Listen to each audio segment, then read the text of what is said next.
Welcome to Disney Theme Park World.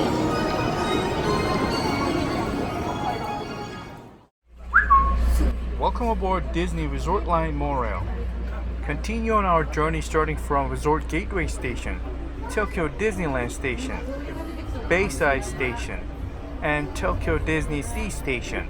We're now returning to Resort Gateway Station.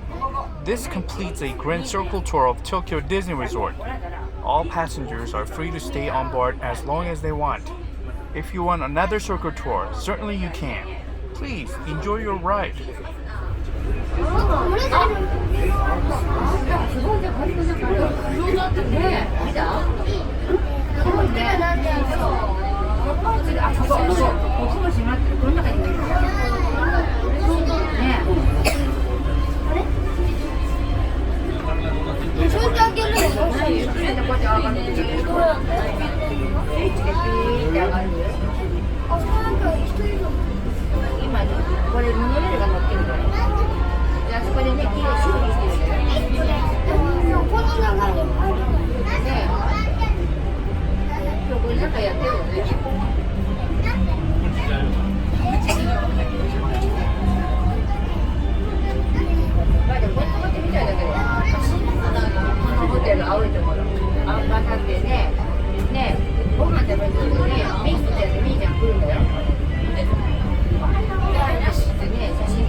Until next magical adventure, have a zippity-doo-dah day!